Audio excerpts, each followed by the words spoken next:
ஓம் சாந்தி. என்னோட இனிமையான பரிவாரத்துக்கு வணக்கம். இன்றைக்கி நம்ம முக்கியமாக சொல்ல போகிறது என்னென்னா, பாபாவை நல்லா நினைவு பண்ணி எப்பயுமே சுகமாக இருக்கணும். எப்பயுமே பாபாவை நல்லபடியாக நினைவு பண்ணி சுகமாக இருக்கணும் அப்படின்னா என்ன பண்ணணும் அப்படின்றத பற்றி தான் இன்றைக்கி பாபா வந்து சொல்ல போகிறாங்க. பிராமணர்கள் சீரீஸில் என்ன சொல்லியிருக்காருன்னு கேட்போம். பாபா சொல்கிறாங்க, பிராமணன் என்றாலே சகஜ யோகி மற்றும் இயற்கையான யோகி. பிராமண வாழ்க்கையினாலே ஒரு பாபா மட்டுமே உலகம். இல்லைன்னா ஒரு பாபாவை தவிர வேறு யாருமே இல்லை. எனக்கு ஒரு பாபா மட்டும்தான் என்னோடய உலகமே. என்னோடய உலகத்தில் எங்கே பார்த்தாலும் பாபா மட்டும்தான். அவர் தான் என் உலகமே. அப்படி உலகமே பாபாவாக ஆகும்போது வேறு யாருமே இல்லை. அப்படின்னும் போது தானாகவே இயற்கையாகவே மற்றும் ரொம்ப எளிமையாகவே நம்மளோட யோகி அந்த ஸ்திதி சதா இருக்கும் இல்லையா? இல்லைன்னா ரொம்ப முயற்சி செய்ய வேண்டியதாக இருக்குமா? எப்பயுமே என்னோடய உலகமே பாபா மட்டும்தான். எனக்கு அவர் மட்டும்தாங்க இருக்கார். எனக்காக அவர் ஒருத்தர் தான் இருக்கார். அப்படின்னும் போது ரொம்ப சுலபமாகவே எளிமையாகவே நமக்கு அவரோட நினைவு வந்துக்கிட்டே இருக்கும். வேறு யாராவது இருந்தால், வேறு யாராச்சும் இருக்காங்க, எனக்கு பாபாவும் இருக்காங்க, இவங்களும் இருக்காங்க, அவங்களும் இருக்காங்க அப்படின்னும் போது தான் என்ன நடக்கும்னா, நம்மளோட புத்தி இங்கேயும் அங்கேயும் போய்கிட்டே இருக்கும். இங்கேயும் போகணும், எனக்கு ஏன்னா அவங்க வேறு இருக்காங்கல்ல, பாபா மட்டும் இல்லை, இவங்க வேறு இருக்காங்கல்ல, அப்போது இதுவும் இருக்குல்ல, இந்த பொருள் இருக்குல்ல, அது இருக்குல்ல, இது இருக்குல்ல, இதெல்லாம் இருக்கும் போது புத்தி அங்கேயும் போகும். அதனால் ஒரு பாபாவே அனைத்தும் எனக்கு எல்லாமே அப்படின்னும் போது அப்புறம் புத்தி வேறு எங்கே தான் போகும்? வேறு எங்கேயுமே போகவே முடியாது, செல்லவே முடியாது என்கிற போது அப்புறம் என்ன பயிற்சி நீங்கள் செய்வீங்க? இதுக்காக ரொம்ப கஷ்டப்பட வேண்டிய அவசியமே இருக்காது. எனக்கு ஒருத்தர் மட்டும்தான் அப்படின்னா இயற்கையான ஒரு பயிற்சியாக இருக்கும். அது இயற்கையாக அவர்கிட்ட போகும். எனக்காக உலகம் ஃபுல்லாக வேறு யாருமே இல்லை, எல்லாருமே இறந்துட்டாங்கன்னு கூட நம்ம யோசிக்கலாம். எல்லாருமே இறந்துட்டாங்க. ஆனால் ஏன்னா இப்போ உண்மையாக எல்லாருமே அவங்களோட பாடி கான்ஷியஸில் எல்லாருமே இப்போது இறக்க போகிற டைம் வந்துருச்சு. எல்லாரையும் நம்ம விட்டு போகக்கூடிய டைம் வந்துருச்சு. அதுவும் ஒன்று இருக்குது. அதுக்கப்புறம் நம்ம இறந்துட்டோம். நம்ம ஆத்ம உணர்வுக்கு வந்துட்டோம். நம்ம ஆத்மான்னு நம்ம இந்த உடல்லேருந்து விலகி வரோன்னாலே நம்ம இறந்துட்டோம் தானே அர்த்தம். அப்போ நம்ம இறந்தால் கூட உலகமே இறந்துருச்சு. ஸோ அப்போ நம்மளுக்கு யார் இருக்கா? நமக்கு ஒரே ஒரு பாபா மட்டும்தான். ஆனால் மற்றவரும் இருக்காங்க அப்படின்னா முயற்சிக்கான பயிற்சி தேவைப்படுது. நம்ம பாபாவை நல்லா நினைவு பண்ணணும் அப்படின்னு அதுக்கு கடினமான ஒரு உழைப்பு தேவைப்படுது. அவரை கஷ்டப்பட்டு நினைக்க வேண்டியதாக இருக்குது. அதனால் பாபா சொல்கிறாங்க, ரொம்ப கஷ்டப்படுறதெல்லாம் வேண்டாம். நீங்கள் எல்லாருமே சுயராஜ்ய அதிகாரி குழந்தைகள் தானே. உங்களை நீங்கள் கட்டுப்படுத்துகிறீங்க. நம்ம மனசு புத்தி எல்லாத்தையும் அப்படியே கட்டுப்படுத்தி அப்படியே பாபாவை நினைவு பண்ணுறீங்க. அதுக்கு ரொம்ப கஷ்டப்பட தேவையில்லை. நீங்கள் இயற்கையான யோகி ஆகணும். அதுக்கு தான் இந்த வழி. எனக்கு ஒரு பாபா மட்டும்தான் என்னோடய உலகமே. அப்போது அவங்களோட முகத்தில் பார்த்தீங்கன்னா ஒரு ஜொலிப்பு அலௌகிகமாக இருக்கும். அவங்க ரொம்ப அப்படியே முகம் பார்க்கும் போது இவங்க சிரேஷ்ட பிராப்தி ஸ்வரூபமான சகஜ யோகிகன்னு மற்ற ஆத்மாக்கள் அனுபவம் செய்வாங்க. இவங்க ரொம்ப ரொம்ப சிரேஷ்டமான பிராப்தி, ஏதோ சிறந்த பிராப்தி இவங்களுக்கு கிடச்சிருக்குன்னு மற்றவங்கெல்லாம் அனுபவம் செய்ய ஆரம்பிச்சிருவாங்க. எப்படி வந்து இப்போது ஸ்தூல செல்வம் இல்லைன்னா வந்து ஸ்தூல பதவி பிராப்தி வந்து அவங்களுக்கு கிடச்சிருக்குன்னா ஜொலிப்பு வந்து முகத்தில் அவங்களுக்கு தென்படுது இல்லையா? இவங்களுக்கு எனக்கு இவ்வளோ கிடச்சிருக்குங்க, நான் வந்து பெரிய பதவியில் இப்போ இருக்கிறேன் அப்படின்னாலே மூஞ்செல்லாம் அப்படி ஜொலிக்குது. அந்த மாதிரி தான் இந்த மாதிரி பாபாவை மட்டும்தான் என் உலகம்னு வாழ்கிறவங்களுக்கும் கூட இவங்களும் வந்து ரொம்ப செல்வந்த குழந்தைகள், இவங்க மிக உயர்ந்த செல்வந்த அந்த மாதிரி உயர்ந்த பதவியில் இருக்கிறவங்க, அந்த மாதிரி இவங்க வந்து சிரேஷ்ட பிராப்தி அடைஞ்சிருக்காங்க. சிரேஷ்ட ராஜ்ய அதிகாரம், அதாவது சிரேஷ்ட பதவிக்கான போதையை அவங்களோட ஜொலிப்பு எல்லாமே வந்து முகத்தில் தெரியும். இவங்க ஏதோ அடைஞ்சிருக்காங்கங்க, இவங்க ரொம்ப மிகப்பெரிய ஒரு பதவியில் இருக்காங்கன்னு அவங்க முகத்தில் ஈஸியாக தெரியும். இவங்க ஏதோ அடைஞ்சிருக்காங்க, பிராப்தி சொரூபமானவர்கள்னு துர்கதியில் எதுவுமே இல்லைன்னா கூட அவங்க அனுபவம் செய்வாங்க. இவங்க ஒன்றுமே பதவியை அடையலையே, இவங்க உண்மையாக ஸ்தூலமாக எதுவுமே அடையலை, செல்வமும் அந்தளவுக்கு இல்லை, ஆனாலும் இவங்க எதுவுமே இல்லைன்னா கூட இவங்க ஏதோ அடைஞ்ச மாதிரி இருக்கே, இவங்க முகம் வந்து அப்படி இருக்கே. இப்படி எல்லா ராஜ்ய அதிகாரி குழந்தைகளின் ஜொலிப்பு வந்து உங்களோட முகத்தில் தென்படணும். கடின உழைப்பின் சின்னம் தென்படவே கூடாது, பிராப்திக்கான சின்னம் தான் தென்படணும் அப்படின்னு பாபா சொல்கிறாங்க. ஒவ்வொரு குழந்தையின் முகத்தின் மூலம் சகஜ யோகிக்கான ஜொலிப்பு தென்படணும், சிரேஷ்ட பிராப்திக்கான போதையின் ஜொலிப்பு தென்படணும். இதை தான் பாபா வந்து நான் பார்க்க விரும்புகிறேன் அப்படின்னு பாபா சொல்கிறாங்க. ஏன்னா பிராப்திகளின் பண்டாரமாக இவ்வளோ பிராப்திகள், இது எல்லாமே யாருக்காக இருக்குது? இவ்வளோ பிராப்தியும் குழந்தைகளாக உங்களுக்காக தான், குழந்தைகள் உங்களுக்கு தான். சங்கம யுகம் இந்த பிராப்திக்கான வரதான நேரத்திற்கு அதிகாரிகளாக இருக்கீங்க. இந்த சங்கம யுகம் ஃபுல்லாகவே பிராப்தியின் வரங்களை அனுபவம் செய்கிறதுக்கான நேரம் இப்போது. அது எல்லாத்துக்குமே உங்கள் எல்லாருக்குமே உரிமை இருக்குது. பிராப்தியை அனுபவம் செய்கிறதுக்கு இப்போ தாங்க நாங்கள் வந்திருக்கிறோம் அப்படின்லாம் கிடையவே கிடையாது. எல்லாருக்குமே உரிமை இருக்குது. இப்போ வந்தவங்களாக இருக்கட்டும், முன்னாடி காலத்துலேருந்து வந்தவங்களாக இருக்கட்டும், எல்லாருக்குமே இந்த பார்ஷியாலிட்டிலாம் கிடையாது, எல்லாருக்குமே உரிமை இருக்குது. அதனால் நீங்கள் வந்து எப்பயுமே வந்து உங்கள் முகத்தில் வந்து தெரியணும், இவங்க ஏதோ அடைஞ்சிருக்காங்க அப்படின்னு முகத்தில் தென்படணும். அதுக்கு தான் பாபா வந்து இன்றைக்கி முரளியில் என்ன சொல்கிறாங்கன்னா, 10/6/2025 பாபா சொல்கிறாங்க, இனிமையான குழந்தைகளே, நீங்கள் இப்போ வந்து ஸ்ரீமத் படி நடந்து எல்லாருக்கும் சுகத்தை கொடுக்கணும். உயர்வானவர் ஆகி பிறரையும் உயர்வானவர்களாக ஆக்கணும். உங்களுக்கு உயர்ந்த வழி இப்போ கிடச்சிருக்கு. கேள்வி பாபா என்ன கேட்குறாருன்னா, இரக்க மனம் உள்ள குழந்தைகளின் உள்ளத்தில் என்ன அலை வந்து வீசுது? இது கூட ஒரு அலை தான். ஸோ அவங்க என்ன செய்ய வேண்டும்? இந்த மாதிரி அலை வீசுதுன்னா அவங்க என்ன செய்யணும்? பாபா சொல்கிறாங்க, இரக்க மனம் உள்ள, ரொம்ப இரக்கமாக இருக்கக்கூடிய அந்த மனசு உள்ள குழந்தைகள் மனசில் வந்து என்ன அலை வந்து வீசுதுன்னா, நம்ம வந்து கிராமமாக போய் நிறைய சேவை செய்யணும். பாருங்கள், இந்த உலகத்தில் எவ்வளோ பாவங்கள் அதிகரிச்சிட்டே இருக்குது. நாட்கள் போக போக எல்லாரும் துக்கம் நிறைந்தவர்களாக இருக்காங்க. துக்கத்தை தான் அள்ளி அள்ளி கொடுக்குறாங்க. அவங்கக்கிட்ட போயிட்டு இந்த மகிழ்ச்சியான செய்தியை நம்ம சொல்லணும். உலகில் வந்து இன்னும் கொஞ்ச நாளில் பாருங்கள், உலகம் வந்து தூய்மையாக சுகமாக மாறும். அமைதியான தெய்வீக சுய ராஜ்யம் இப்போது ஸ்தாபனை ஆகிட்டுருக்கு. நிச்சயமாக அது வரப்போகுது.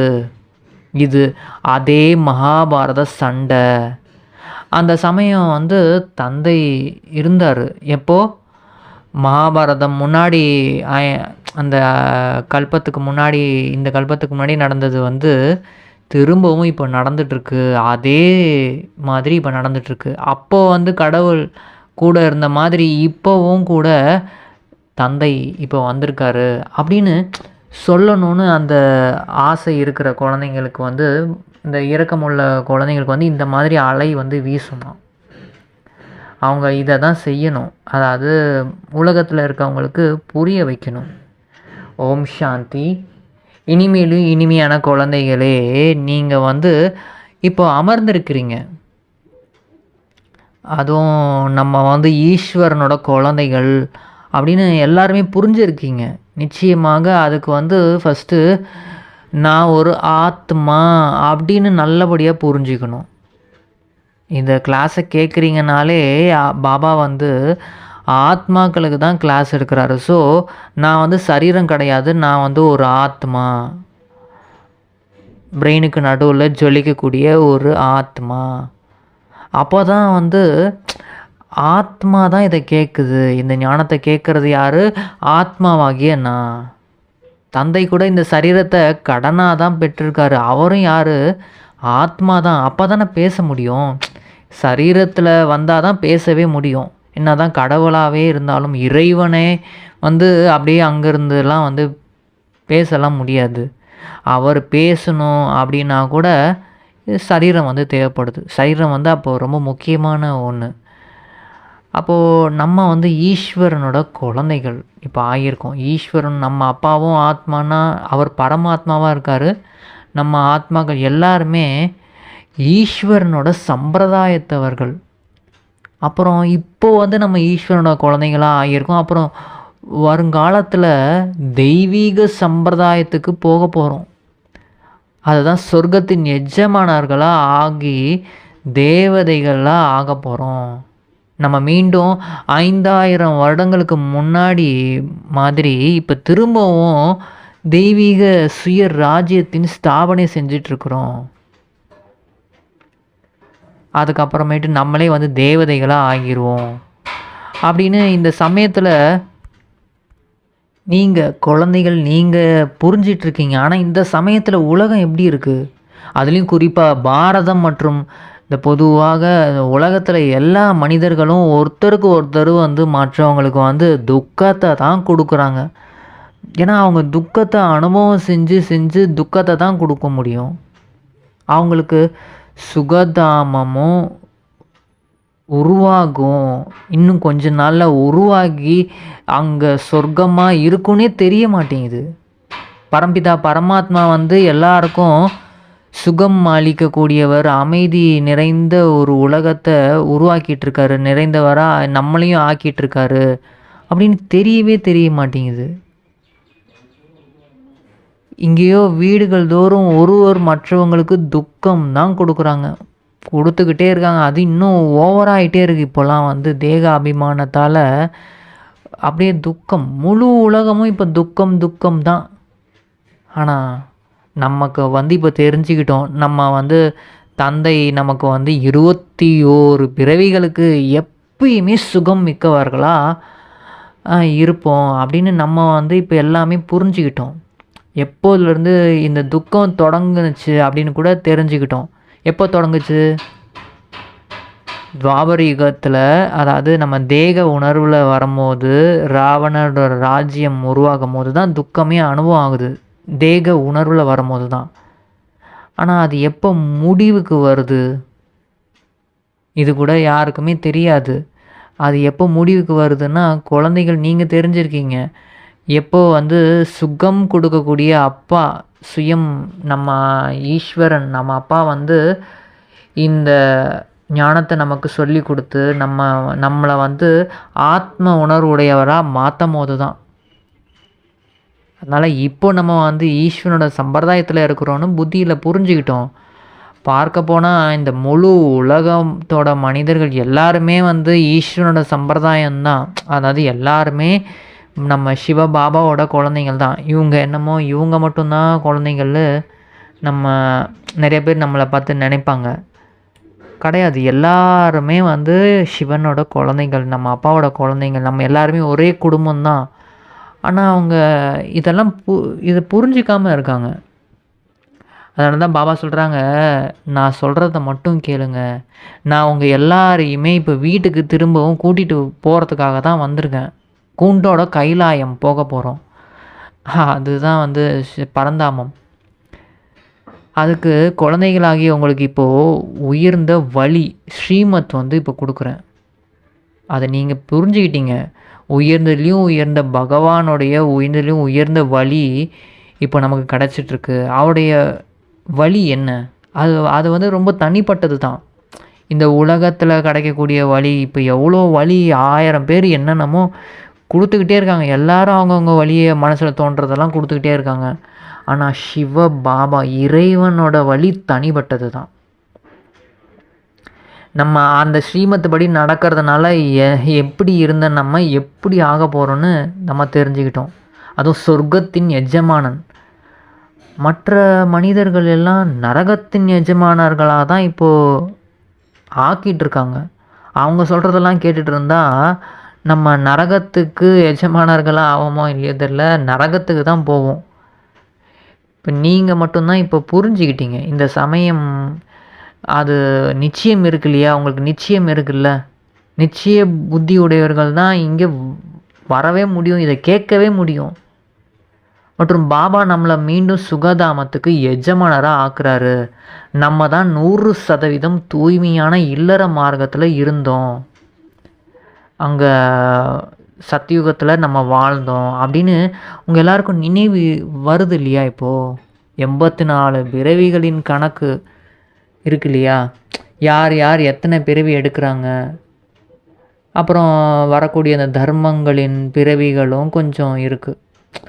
குழந்தைங்களாகி நீங்கள் வந்து பாபா சொல்கிறாங்க, நீங்கள் வந்து இப்போது ஈஸ்வரனை இப்போது சந்திச்சிட்டீங்க அப்படின்னு உங்களுக்கு நம்பிக்கை இருக்குது. கடவுளையே நம்ம இறைவன் நம்ம அப்பாவை வந்து சந்திச்சிட்டோம் அப்படின்னு உங்களுக்கு நம்பிக்கை இருக்குது. அனைவரையும் இப்போ நம்ம பாபா வந்து உயர்வானவர்களாக ஆக்கி நமக்கு உயர்ந்த வழி அதுக்காக கொடுத்துட்ருக்காரு. உயர்வாக ஆக்கிறதுக்காக ராஜயோகம் கற்றுக் கொடுத்துட்ருக்காரு. இந்த வேத சாஸ்திரங்கள்லாம் வந்து பகவானை சந்திக்கக்கூடிய வழியே கிடையாது. இது மனிதர்கள் கொடுக்குறாங்க வேத சாஸ்திரம்லாம். ஆனால் உண்மையான வழி இப்போது நேரடியாக இந்த முரளி மூலமாக தான் உங்களுக்கு கிடச்சிட்ருக்கு. இதன் மூலமாக என்னை வந்து யாரும் சந்திக்கவே முடியாது. நானே வந்து தான் இதெல்லாம் வந்து சொல்ல முடியும். அதனால தான் சிவ ஜெயந்திலாம் கொண்டாடுறீங்க அப்படின்னு பாபா வந்து சொல்கிறாரு. அதுவும் யாருக்கு? பிராமணர்களாகிய உங்களுக்கு. வேறு யாருக்குமே தெரியாது. இந்த டைமில் இங்கே கடவுள்லாம் வந்திருக்காரானே தெரியாமல் அவ்வளோ துக்கத்தில் வாழ்ந்துட்டுருக்காங்க. ஆனால் வந்து இதெல்லாம் இன்னும் கொஞ்ச நாளில் நடக்க போகுது. அவங்க ஏன் தெரிஞ்சுக்காமல் இருக்காங்கன்னா, அவங்க விகாரத்தில் போயிட்டே இருக்காங்க. விகாரத்தில் போய் விகாரம்லாம் துக்கம் கொடுக்குதுன்னே அவங்களுக்கு தெரிய மாட்டேங்குது. அது வந்து விகாரத்தில் போய் துக்கத்தை அவங்க எடுத்துக்கிட்டு துக்கம் மேலே துக்கத்தை அனுபவிச்சிட்ருக்காங்க. நீங்கள் இப்போது தெரிஞ்சுக்கிட்டீங்க, அது விகாரம் போகிறதுனாலே ரொம்ப துக்கம்தான். முதல் இடைக்கடை எல்லா பக்கமும் துக்கம் கிடச்சிக்கிட்டே இருக்கும்னு நீங்கள் தெரிஞ்சுக்கிட்டீங்க. இப்போ நம்ம தூய்மையாக இருக்கணும் அப்படின்னும் புரிஞ்சுக்கிட்டீங்க. நம்ம தூய்மையான வாழ்க்கை வாழணும், தூய்மையானது உணவை சாப்பிடணும், தூய்மையான எண்ணம் இருக்கணும், எல்லாமே புரிஞ்சுக்கிட்டீங்க. ஆனால் அங்கே பாருங்கள், ஒரு கல்யாணம் ஆகாத ஒரு குமாரி இருக்காங்கன்னா அவங்கள வந்து தூய்மையற்றவராக ஆக்கிறதுக்கு முயற்சி செஞ்சிட்ருக்காங்க. நரக வாசியாக ஆக்கிறதுக்கு அதுக்கு போய் எவ்வளோ சடங்குகள்லாம் செய்கிறாங்க. ஒரு கல்யாணம் பண்ணி வைக்கிறாங்கன்னா அதுக்கு அவ்வளோ மரியாதை பண்ணி நல்லா அலங்காரம் பண்ணி சடங்குகள் அது இதுன்னு எல்லாமே எதுக்கு? நரகவாசியாக தள்ளி விடுறதுக்கு. அந்த மாதிரி உபத்திரம் செய்கிறோன்னே தெரியல அவங்களுக்கு. அதனால தான் அந்த மாதிரி பண்ணிகிட்ருக்காங்க. ஆனால் நீங்கள் வந்து இப்போ என்ன பண்ணிகிட்ருக்கீங்க? அமைதியாக அமர்ந்திருக்கீங்க, தூய்மை ஆகிட்டுருக்கீங்க. ஆனால் உங்களுக்கு சடங்குகள்லாம் எதுவும் கிடையாது. ஆனால் நீங்கள் வந்து எல்லாருமே குஷியாக இருக்கீங்க. முழு உலகையும் சதா சுகம் மிக்கவர்களாக ஆக்குறீங்க. நீங்கள் ஃபஸ்ட்டு வந்து சுகமாக இருக்கணும், பாபாவை நல்லபடியாக நினைவு பண்ணி சுகமாக இருக்கணும், மற்றவர்களுக்கும் சுகத்தை கொடுக்கணும். அதனால தான் அவங்களோட மதிப்பை வந்து சிவசக்தி ரூபத்தில் காமிக்கிறாங்க. சிவனும் சக்தியும் ஒன்று சேர்ந்தாங்கன்னா உலகமே வந்து தூய்மையாக மாறிடும்னு அந்த பக்தியில் வந்து காமிச்சிருக்காங்க. யார் பெருசு, சிவன் பெருசா சக்தி பெருசான்னு. அதெல்லாம் வந்து கதைகள். ஆனால் உண்மையாக நீங்கள் வந்து ரொம்ப ரொம்ப உயர்ந்தவங்க. அதுவும் இந்த லக்ஷ்மி நாராயணனோட மதிப்பு உங்களுக்கு தான் அதிகம், சிவசக்திகள். ஏன்னா சிவன் கூடவே வாழ்கிறீங்க, இறைவன் கூடவே வாழ்கிறீங்க. இந்த லக்ஷ்மி நாராயணன் வந்து ராஜா ராணி மற்றும் பிரஜைகள் எல்லாருமே சொர்க்கவாசிகள் தான். ஆனால் நீங்கள் நரகத்தில் இருந்துக்கிட்டே, இவ்வளோ விஷம் நிறைஞ்ச உலகத்தில் இருந்துக்கிட்டே சுகமாக வாழ்கிறீங்கன்னா நீங்கள் தானே உயர்ந்தவங்க. அங்கே எதுவுமே இருக்காது, சண்டையே இருக்காது. அதாவது இந்த விகாரத்தோட சண்டை, துக்கம் எதுவுமே இருக்காது. அங்கே போயிட்டு சுகமாக இருக்கிறத விட இங்கே பார்த்தா முழு உலகமும் எப்படி இருக்குது, ரொம்ப கீழான புத்தி, கீழான செயல்கள், என்னெல்லாம் செய்யக்கூடாது எல்லாமே செய்கிறாங்க. எவ்வளோ சண்டை, ஒருத்தவங்க வீட்லேயும் எவ்வளோ சண்டை போட்டுக்கிறாங்க. துக்கம் தான் எல்லா பக்கமும். அந்த டைம்லையும் நீங்கள் வந்து சுகமாக இருக்கீங்க, மற்றவங்களுக்கு துக்கம் கொடுக்கக்கூடிய மனிதர்களுக்கு கூட சுகம் கொடுக்குறீங்கன்னா அப்போது நீங்கள் தானே ரொம்ப உயர்ந்தவங்க. அதனால தான் இது வந்து பாபா வந்து சொல்கிறாரு, இது வந்து ஸ்ரீமத், அதாவது பகவானுடைய மகா வாக்கியம். ஸ்ரீமத் நீங்கள் நடக்கும்போது, ஸ்ரீமத் படி நடக்கும்போது அது யாரோட வழி? இறைவன் காட்டும் வழி, பகவானுடைய வழி. அது வந்து மனிதர்களோட வாக்கியம்லாம் கிடையாது. சத்யுகத்தில், அதனால தான் நீங்கள் சத்யுகத்துக்கே போக முடியுது. ஆனால் இந்த தேவதைகள் சத்யுகத்துக்கு கூட யாரும் வழியெல்லாம் யாருமே சொல்கிறதே கிடையாது. இங்கே மட்டும்தான் உங்களுக்கு ஸ்ரீமத்தே கிடைக்குது. நீங்கள் வந்து இப்போது பண்ண வேண்டியது என்னென்னா, குழந்தைகளே பாபா சொல்கிறாங்க, மனம் சொல் செயல் எல்லாருக்குமே சுகம் தான் கொடுக்கணும். உங்களோட மனசு மூலியமா, உங்களோட சொல் மூலியமாக, உங்களோட செயல் மூலியமாக எல்லாருக்கும் சுகத்தை கொடுத்துக்கிட்டே நீங்கள் மட்டும் சுகத்தை அனுபவிச்சுக்கிட்டே இருக்கிறது அப்படி இருக்கக்கூடாது. எல்லாருக்கும் சுகம் கொடுக்கணும். சுகதாமத்துக்கு செல்வதற்கான வழியை காமிக்கணும். உங்களோட தொழிலே இதுதாங்க, வேறு எதுவுமே உங்களோட தொழிலெலாம் கிடையாது. நீங்கள் சரீர நிர்வாகத்துக்காக ஏதாவது ஒரு வேலை செய்யலாம், ஒரு கம்பெனியில் ஒர்க் பண்ணலாம், இல்லை தொழில் கூட செய்யலாம். ஆனால் அதெல்லாம் உங்கள் தொழில் கிடையாது. உங்களோட உண்மையான தொழில் இதுதான். எல்லாருக்குமே சுகம் போகிறதுக்கான வழியை காமிக்கணும், சுகத்தை கொடுக்கணும்.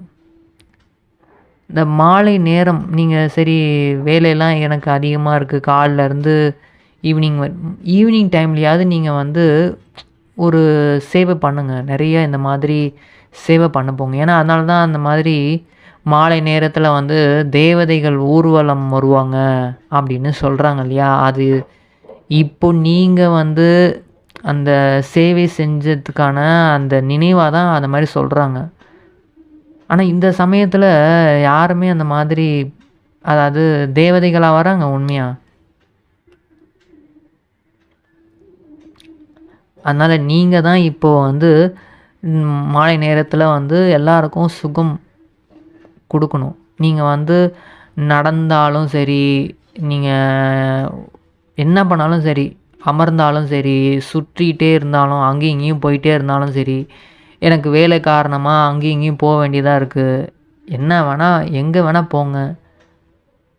ஆனால் வந்து நீங்கள் ஆத்மான்னு தன்னை உணர்ந்துக்கோங்க. நல்லபடியாக நான் ஒரு ஆத்மான்னு உணர்ந்துட்டு பாபாவோட நினைவு, அவர் வந்து சுக கடலாக இருக்காருன்னா அந்த சுகத்தை நல்லா அனுபவம் பண்ணி எல்லாருக்கும் அதை வைப்ரேஷனாக உணர்வுபூர்வமாக நீங்கள் கொடுக்கணும். அவ்வளோதான். மற்றபடி நீங்கள் வந்து என்ன சொல்கிறது, இந்த மாதிரி காலை அமுக்கி விடணும், யாருக்கும் தொண்டு செய்யணும் அப்படின்னுலாம் வந்து எதுவுமே கிடையவே கிடையாது. திரௌபதி வந்து அவங்க காலை வந்து அமுக்கி விட்டாங்க, இது மாதிரி பாட்டெல்லாம் இருக்குது. ஆனால் இதோட அர்த்தம் வந்து புரிஞ்சிக்கல. ஸ்தூலத்தில் வந்து காலை அமுக்கி விடணுன்ற அவசியம்லாம் கிடையாது. சில பாபா கிட்ட வந்து மூதாட்டிகள் முதலியானவர்கள்லாம் வராங்க, நிறைய பேர் வராங்க. ஏன்னா அவங்க பக்தி செஞ்சு செஞ்சு களைச்சிட்டாங்க. அரை கல்ப காலம் வந்து நிறைய அடி வாங்கினாங்க இல்லையா? அதனால் இந்த கால் அமுக்குவது என்ற அதனால் இந்த கால் அமுக்கணும் அப்படின்னுலாம் கிடையவே கிடையாது. அது வந்து அந்த பக்தி செஞ்சு செஞ்சு களைச்சி போயிட்டாங்களே நடந்து நடந்து, அதனால் காலை அமுக்கிறது அப்படின்ற மாதிரி நினச்சிக்கிட்டாங்க. ஆனால் நீங்கள் ஆத்மாவாச்சே, உடல் கிடையாதே. உடலில் களைப்பு ஆடுறதுக்கான காரணமே ஆத்மாவில் களைப்பு ஏற்பட்டுருச்சு. ஸோ அதனால் பாபாவை நல்லபடியாக நினைவு பண்ணும்போது உங்களுக்கு களைப்பெல்லாம் போயிடும். இப்போது கிருஷ்ணர் எப்படி உங்கள் காலை அமுக்கி விடுவாரா என்ன? கிருஷ்ணர் அந்த பக்தியில் வந்து காமிச்சிருக்காங்க. இந்த வயதானவங்களுக்கெல்லாம் வந்து கிருஷ்ணர் வந்து காலை அமுக்கி விடுறாரு. கிருஷ்ணர் எங்கே இருக்கார் ஆக்சுவலாக வந்து உண்மையாக வந்து அவர் சத்தியுகத்தில் தானே இருப்பார். எல்லாருக்குமே அவர் ஒரு வேளை வந்துட்டார்னா எல்லாருக்குமே அவர் மேலே வந்து ஈர்ப்பு இருக்கும். கிருஷ்ணரை தவிர வேறு எந்த ஒரு விஷயத்துலையும் புத்தியும் போகவே முடியாது. ஏன்னா அவர் வந்து ரொம்ப தேஜோமயமாக இருப்பார் இல்லையா? அவர் இப்போது இங்கே வந்தார்னா எல்லாருக்குமே அவர் மேலே வந்து ஈர்ப்பு இருக்கும். ஆனால் அவர் வந்து உண்மையாக கிருஷ்ணர் என்பவர் ஒரு குழந்தை. அவர் எப்படிங்க வகுப்பு எடுப்பார், கிளாஸ் எடுப்பார்? அவர் சின்ன குழந்தை. சிவ பாபா தான் வந்து இந்த கிளாஸ் எல்லாம் எடுக்கிறாரு. குழந்தைகளாகிய நீங்களும் பேச வேண்டியிருக்கு. சிவபாபாவை நினைவு செஞ்ச பிறகு இவ்விடம் வாருங்கள். அதாவது நல்ல பாபாவை நினைவு செஞ்சுட்டு இந்த பிரம்ம பாபாவை கூட நீங்கள் வந்து சந்திக்கலாம். அந்த காலத்தில் அவர் இருந்தபோது இப்போது வந்து மதுபனுக்கு நம்ம போகிறது, நம்ம வந்து நல்ல பாபாவை நினைக்கணும்.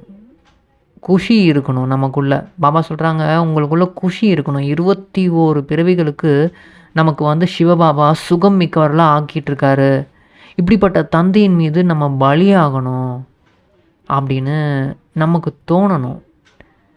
இவ்வளோ கொடுக்குறாரு நமக்கு, இவ்வளோ உண்மையாகவே சுகத்தை கொடுக்குறதே அவர் தான். அப்போ அவருக்கு நம்ம பலியாகணும்னா வேறு யாருக்கு பலியாகும்? நல்ல நல்ல குழந்தைங்கள் யாராச்சும் இருக்காங்க, அவங்கள பார்த்தாலே தந்தையும் பலியாகிடுவாராம். பாபா சொல்கிறாரு, நல்ல நல்ல குழந்தைகள் எனக்கு யாரெல்லாம் பலியாகிறாங்களோ அவங்களுக்கு நான் பலியாகிறேன். அவங்கள நான் வந்து முழுமையாக நான் பாதுகாப்பு கொடுப்பேன். நீங்கள் எல்லாருமே வந்து தந்தையோட ஆசைகளை நிறைவேற்றுவீங்க தானே? சில குழந்தைகள் இப்படியும் இருக்காங்க, தந்தையை ரத்தம் சிந்த வச்சிடுறாங்க, ரொம்ப கடுமையாக நடந்துக்கிறாங்க. ஆனால் இங்கேயும் நீங்கள் எவ்வளோ அன்பானவர்களாக ஆகணும். எல்லாரும் வந்து தந்தை சொல்கிற மாதிரி கேட்டு நடந்து அவரோட பேரை வந்து புகழ்மிக்கதாக மாற்றணும். யாருக்குமே துக்கமே நீங்கள் கொடுக்கக்கூடாது. இரக்கமான குழந்தைகள் வந்து நம்ம கிராமமாக போய் நம்மளும் வந்து சேவை செய்யணும்னு அவங்களுக்கு மனம் வந்து விரும்புது. இன்றைக்கெல்லாம் பாருங்கள், உலகத்தில் இவ்வளோ துக்கம் இருக்குது. நம்ம வந்து சுகத்துக்கான ஸ்தாபனை இப்போது நடந்துகிட்ருக்கு. நீங்களும் இப்போ சுகமாக இருக்க முடியும்னு மற்றவங்களுக்கு புரிய வைக்கணும்னு அந்த ஆசை இருக்குது. அதை வந்து நீங்கள் செய்யுங்க. இதுக்கான முயற்சி வந்து நீங்கள் சங்கமயுகத்தில் தான் பண்ண முடியும். சத்தியுகத்தில் போய் பண்ண முடியாது. அதனால் நீங்கள் இப்போ வந்து உத்தம புருஷர்களாக ஆகிறோம் அப்படின்னு நீங்கள் புரிஞ்சுக்கிட்டீங்க. மற்றவங்களுக்கும் அதை புரிய வைங்க. மனிதன்லேருந்து தேவதை ஆகணும்னு சொல்லுங்கள் அவங்களுக்கு. நீங்கள் எல்லாருமே இப்போது சாதாரண மனுஷங்களாக இருக்கீங்க. மனிதர்கள் தான் துக்கமாக இருப்பாங்க. ஆனால் தேவதைகள் எப்பயுமே பாருங்கள், அவங்க சிரிச்ச முகத்தோட குஷியாக இருப்பாங்க. அந்த மாதிரி நீங்களும் வந்து இப்போலேருந்தே அந்த மாதிரி ஆகணும். அதுக்கு வந்து இறைவனை நல்லபடியாக நினைவு செய்யணும். அப்போ தான் வந்து அவரை மாதிரி மாறி நம்மளும் வந்து தெய்வீக அந்த மாதிரி ஆகுவோம் அப்படின்னு அவங்க புரிஞ்சுப்பாங்க. இங்கே பாருங்கள், பூஜை தான் செஞ்சுக்கிட்டே இருக்காங்க. எல்லாரும் வந்து பூஜை பண்ணிக்கிட்டே இருக்காங்க. கோயிலுக்கு போனால் வந்து பூஜை பண்ணிக்கிட்டே இருக்கிறாங்க. ஒரு குருட்டு நம்பிக்கையில் வந்து எல்லாமே பண்ணிகிட்ருக்காங்க. இவருக்கு கூட பாருங்கள், இவருக்கு பிரம்மா யாருன்னே தெரியாமல் தான் இருந்தது. பிரம்மா, விஷ்ணு, சங்கர் இவரெல்லாம் யாருன்னே இந்த பிரம்மாவுக்கு கூட தெரியல தான். உங்களுக்கும் தெரியல. இப்போ தானே புரிஞ்சுக்கிட்டீங்க. நம்மளே வந்து பூஜைக்குரியவர்களாக இருந்தோம், இப்போ பூஜாரியாக ஆகிட்டோம். மீண்டும் இப்போ வந்து பூஜைக்கு தகுந்த ஆத்மாவாக நம்ம மாறிட்டுருக்கோம் அப்படின்னு இப்போ நீங்கள் புரிஞ்சுக்கிட்டீங்க. பிரம்மாவுக்கும் தெரியல, யாருக்குமே தெரியல. அதனால் நீங்கள் வந்து அவங்களுக்கு புரியாதவங்களுக்கு அழகாக சொல்லி புரிய வைங்க. இது வந்து பழைய உலகம். இந்த பதீத்தமான சரீரத்தில் தான் வந்து நம்மளை வந்து இறைவன் வந்து தூய்மையாக்குறாரு. ஏன்னா அவரும் பதீத்தமான இந்த சரீரத்தில் வந்து தான் நமக்கு கூப்பிட்றாரு. நம்மளை திரும்பவும் வந்து கூட்டிகிட்டு போகிறதுக்காக வராரு. இப்போ நம்மளும் போயிட்டு எல்லாருக்குமே பதீத்தமானவர்களாக இருக்கிறவங்க அவங்கக்கிட்டலாம் நாங்கள் எப்படிங்க பேசுகிறது அப்படின்லாம் இருக்கக்கூடாது. நீங்கள் அவங்கக்கிட்ட போயிட்டு கிராமமாக போய் பேசணும். அன்பாக வந்து புரிய வைக்கணும். இப்போது எல்லாருமே சரீரத்தை விட வேண்டிய டைம் வந்துருச்சு இல்லையா? எல்லாருமே வந்து இப்போது சரீரத்தை விட்டே ஆகணும். அதுவும் ஹோல்சேல் மரணம் நடக்க போகுது. அந்த டைமில் அதுக்கு முன்னாடியே உங்களுக்கு தெரிஞ்சுக்கணும். நீங்கள் வந்து மகிழ்ச்சியாக இப்போ போக போகிறீங்க. சரீரத்தை விட்டாலும் நீங்கள் வந்து மகிழ்ச்சியாக நீங்கள் போகலாம். ஏன்னா நீங்கள் வந்து அழியிறது கிடையாது. அதாவது உடல் தானே அழியுது. அதை வந்து அவங்களுக்கு புரிய வைங்க அப்படின்னு பாபா சொல்கிறாரு. இப்போ உங்களுடைய ஆத்மாவின் ரேஸ் இப்போ வந்து ஓட்டம். இது ஓட்டப்பந்தயம் மாதிரி. நீங்கள் ஓட்டப்பந்தயத்தில் இருக்கீங்க. உங்களுக்குள்ளேயே நீங்கள் வந்து சொல்லிக்கலாம், பார்க்கலாம் யார் வந்து சிவபாபாவை அதிகமாக நினைவு செய்கிறோன்னு பார்க்கலாம். சிவபாபாவை நினைவில் இருந்து இந்த சரீரத்தை விட்டு அந்த மாதிரி நடந்தது. இப்போ நீங்கள் சிவபாபாவோட நினைவுலேயே சரீரத்தை விட்டிங்கன்னா அது எவ்வளோ பெரிய சௌபாக்கியம். அதுக்கு வந்து நீங்கள் இப்போது ஒன்று சேர்ந்து நீங்கள் வந்து இப்படியெல்லாம் முயற்சி செய்யலான்னு நீங்களே உங்களுக்குள்ளே ஒரு கலந்துரையாடல் பண்ணிக்கலாம். இந்த மாதிரி நினைவு பண்ணிக்கிட்டே இருக்கீங்க அப்படின்னா சுகத்துக்கான நாள் வந்துடும். இதற்கு தான் நீங்கள் வந்து முயற்சி செஞ்சுட்டே இருக்கணும். எப்பயுமே முயற்சி செய்யணும். பாபா நாங்கள் வந்து உங்ககிட்ட வந்துடுவோம், நினைவு செஞ்சு ஆத்மா வந்து தூய்மைப்படுத்தி. ஏன்னா ஆத்மா வந்து தூய்மையாகும் போது தான் நல்லா தூய்மையாகிட்டே இருக்குது. அப்படின்னும் போது தான் பாபாவுக்கிட்டேயே வந்து அந்த அனுபவமே கிடைக்கும். தூய்மையே இல்லைன்னா நடக்காது. இந்த பக்தியிலலாம் பாருங்கள், அப்படியே கிணத்துல போய் விழுந்துடுறாங்க. காசியில் வந்து கிணத்துல போய் விழுந்துடுறாங்க. நம்ம அப்படியே இறைவனை போய் சந்திச்சிருவோம் அப்படின்னு. அவங்களுக்கு அந்த ஜென்மத்தில் உள்ள இது மட்டும் கொஞ்சம் குறையும், பாவம் குறையும். ஆனால் அவங்க தந்தையெல்லாம் சந்திக்க முடியாது. அதுக்கு வந்து தூய்மை வந்து ரொம்ப ரொம்ப அவசியம். தூய்மையாக உள்ளம் புறம் எல்லாமே தூய்மையாக இருக்கவங்க தான் இறைவனை வந்து சந்திக்க முடியும். அதனால் நல்லபடியாக நீங்கள் நினைவு செய்யுங்க. பாபாவை நினைவு பண்ணி தூய்மையாகி இன்னமும் உண்மையாகவே நேரடியாக அவர்கிட்ட வரத்துக்கான முயற்சி வந்து செஞ்சுக்கிட்டே இருங்க. இந்த சத்தியுகத்தில் வந்து அக்கர்மம் தான். அங்கே வந்து நீங்கள் என்ன செயல் செஞ்சாலும் அது ஆக்கர்மங்கள். அதாவது அதில் வந்து இந்த பாவம் புண்ணியம் இதெல்லாம் வந்து நடக்காது. ஆனால் இங்கே பார்த்தீங்கன்னா இது ராவண ராஜ்யம். இங்கே வந்து விக்கர்மங்கள் ஆயிடுது. நம்ம தேக உணர்வுலேருந்து ஏதாவது ஒரு செயல் செஞ்சிட்டோம் அப்படின்னா அது விகாரமாக இருக்குது. அது அங்கே வந்து விகாரமே கிடையாது. அதனால் அங்கே வந்து ஆக்கர்மம், இங்கே வந்து விக்கர்மம். அதனால் பாபா வந்து உங்களுக்கு எல்லா யுக்திகளும் சொல்லி கொடுத்துட்டேன். நீங்கள் வந்து எல்லா ரகசியங்களையும் இப்போது உங்களுக்கு புரிய வச்சிட்டேன். நீங்கள் வந்து இப்போ பூக்களை மாதிரி குழந்தைங்கள் வந்து பூக்கள் மாதிரி மனம் மீசக்கூடிய மலர்களாக ஆகணும். அதுக்கு தந்தையை நல்லா நினைவு செஞ்சு நல்லா ஒரு பணிவாக ஆகணும். நீங்கள் ஒரு நல்ல பூக்கள் வந்து எப்பயுமே பணிவாக இருக்கும். பாபா கூட பாருங்கள் எவ்வளோ பணிவாக இருக்கார். சாதாரணமாக தானே அவர் வர்றதும் தெரியல போகிறதும் தெரியல, ரொம்ப சாதாரணமாக இருக்கார்.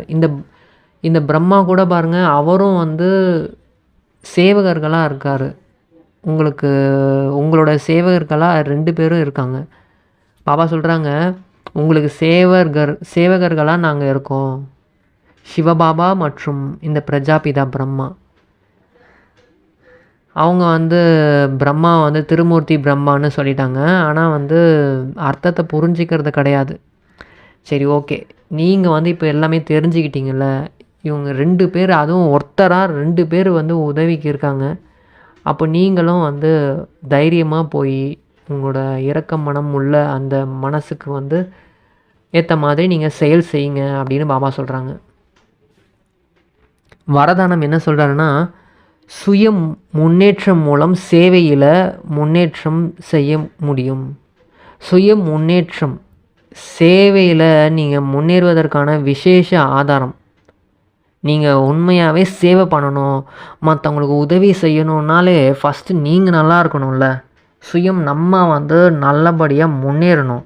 நம்ம முன்னேறினா தான் சேவையும் முன்னேறும். சுய முன்னேற்றம் கொஞ்சம் குறைவாக இருக்குது. நீங்களே முன்னேறலை, மற்றவங்கள எப்படி நீங்கள் முன்னேற்ற முடியும்?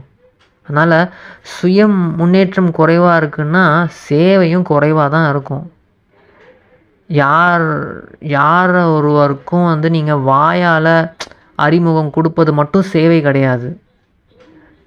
ஜஸ்ட்டு வந்து இந்த மாதிரி பரமாத்மா வந்துட்டார், ஆத்மா நீங்கள் எல்லாருமே, அது மட்டும் சேவை கிடையாது.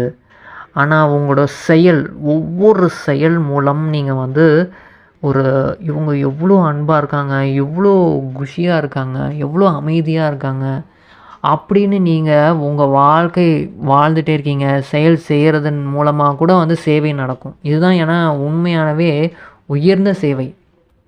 நீங்கள் எதுவுமே சொல்லலைனா கூட, ஆனால் ரொம்ப இனிமையாக அன்பாக அவங்கக்கிட்ட நடந்துக்கிறீங்க அப்படின்னா கூட அது கூட சேவை தான். யார் வந்து மனம் சொல் செயல் எப்போதுமே இந்த 3 விஷயத்துலையும் சேவையில் மும்முரமாக இருக்காங்களோ அவங்களுக்கு சேவை மூலமாக சிறந்த பாக்கியத்தின் அனுபவம் வந்து அவங்களுக்கு கிடைக்கும். நம்ம மற்றவங்களுக்கு ஏதாவது இப்போ இந்த ஞானத்தை கூட சொல்லி கொடுக்குற போது அவ்வளோ குஷியாக இருக்கும். நம்ம அதுவும் ஆத்ம உணர்வுலேருந்து அவங்களுக்கு அன்பாக சொல்லிடுறோன்னு வச்சுக்கோங்க, அது அவ்வளோ குஷியாக இருக்கும். அன்பாக நம்ம ஃபீல் பண்ணுவோம், ரொம்ப குஷியாக இருக்கும். அதனால் நம்ம இன்றைக்கி வந்து மம்மாவோட நினைவு நாள் கூட வரப்போகுது. அதில் மம்மா பண்ண ப்ராக்டிஸே இது தான். அது என்னென்னா, பாபா நான் வந்து உங்ககிட்ட மட்டும்தான் எல்லாத்தையுமே எதிர்பார்ப்பேன், எல்லாத்தையும் பாபா கிட்ட இருந்து மட்டும்தான் வாங்குவேன். மனித ஆத்மாக்களுக்கு இந்த இயற்கை தத்துவங்கள் எல்லாத்துக்கும் நான் கொடுத்துக்கிட்டே தான் இருப்பேன் அப்படின்ற இந்த பயிற்சி பண்ணாங்க.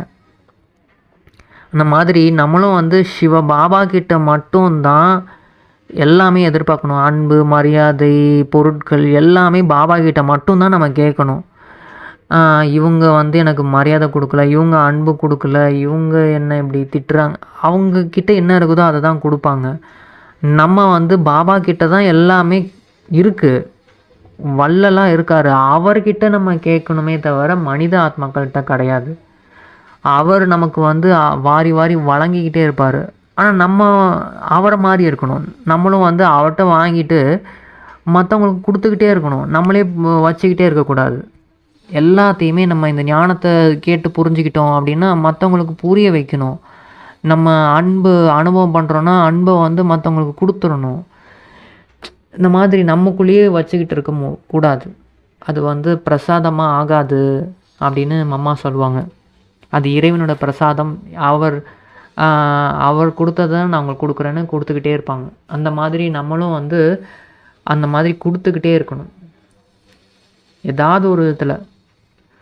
ஸ்லோகன் பாபா என்ன சொல்கிறாருன்னா, சமீபத்தில் நீங்கள் வரணுன்னா யோசிப்பது, நீங்கள் பேசுவதற்கு செய்வது 3ஐயும் சமமானதாக நீங்கள் ஆக்கணும். நீங்கள் நல்லபடியாக யோசிக்கிறீங்க நம்ம எல்லாருக்கும் கொடுக்கணுன்னு, அதே மாதிரி நம்ம பேசுகிறோம் நம்ம எல்லாருக்கும் கொடுக்கணுன்னு, அதே மாதிரி தான் நம்ம செயலும் இருக்கணும். எல்லாமே ஒரே மாதிரி இருக்கணும். நம்ம பாபாவை நல்லபடியாக யோசிக்கிறோம், பாபா கிட்டேருந்து சுகத்தை பெறுறோம் அப்படின்னா சுகத்தை தான் நம்ம மற்றவங்களுக்கு சொல்லியும் கொடுக்கணும், சுகத்தை தான் நம்ம செயல்லையும் பண்ணணும். எல்லாமே ஒரே மாதிரி இருக்கணும். அவ்யக்த இஷாரா என்னென்னா, இந்த ஒருமுக நிலை, இந்த கான்சன்ட்ரேஷனாக நம்ம பாபாவை நல்லபடியாக நினைக்கிறது. இது வந்து எப்போ நடக்கும்னா, கான்சன்ட்ரேட்டடாக நல்லபடியாக அப்படியே பாபாவை மட்டும் நினைக்கணும் அப்படின்னா எப்போ நடக்கும் அதுன்னா, நம்ம உள்நோக்கு அகநோக்கு தன்மையில் இருக்கும்போது தான், அதுதான் உள்முகம், உள்நோக்கு முகம் அப்படின்னு சொல்லப்படுது. உள்நோக்கு முகமாக நம்ம இருக்கும்போது தான் சூட்சும சக்திகளோட அந்த லீலைகளை அனுபவம் செய்ய முடியும்.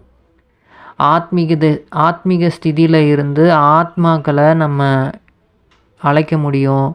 ஆத்மாக்களுக்கு அவங்கக்கிட்ட நம்ம உண்மையாக வாயாக திறந்து பேசாமையே அவங்கக்கிட்ட பேச முடியும். அதுதான் டெலிபதின்னு சொல்லுவாங்க.